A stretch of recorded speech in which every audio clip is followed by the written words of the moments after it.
আসসালামু আলাইকুম। অন্যায়ের প্রতিবাদ টেলিভিশনের পক্ষ থেকে সবাইকে স্বাগতম।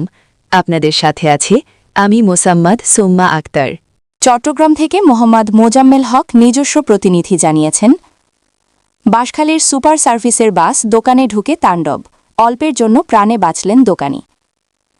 চট্টগ্রামের আনোয়ারা উপজেলায় ভয়াবহ এক সড়ক দুর্ঘটনায় একটি দোকান সম্পূর্ণ লণ্ডভণ্ড হয়ে গেছে, তবে সৌভাগ্যক্রমে বড় ধরনের প্রাণহানির ঘটনা ঘটেনি। রবিবার ১১ জানুয়ারি ২০২৫ আনুমানিক দুপুর ২টোর দিকে আনোয়ারা উপজেলার বরুমচড়া রাস্তার মাথা এলাকায় এ দুর্ঘটনা ঘটে। প্রত্যক্ষদর্শীদের বরাতে জানা যায়, বাঁশখালী থেকে ছেড়ে আসা দ্রুতগামী যাত্রীবাহী বাস বাঁশখালী সুপার সার্ভিস বরুমচড়া রাস্তার মাথায় পৌঁছালে হঠাৎ ব্রেক ফেল করে। এতে চালক বাসটির নিয়ন্ত্রণ হারিয়ে ফেলেন।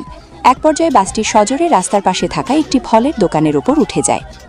এ সময় দোকানের সামনে থাকা একটি সিএনজি অটোরিকশা বাসটির নিচে পড়ে দুমড়ে মুচড়ে যায়। দুর্ঘটনায় দোকানের ভেতর ও বাইরের পণ্য সামগ্রী ব্যাপকভাবে ক্ষতিগ্রস্ত হয়। ঘটনার মাত্র ১ মিনিট আগে দোকানি দোকান থেকে সরে যাওয়ায় অল্পের জন্য তার প্রাণ রক্ষা পায়। দুর্ঘটনার পর স্থানীয়রা দ্রুত এগিয়ে এসে পরিস্থিতি নিয়ন্ত্রণে আনেন। খবর পেয়ে পুলিশ ঘটনাস্থলে পৌঁছে যান চলাচল স্বাভাবিক করেন।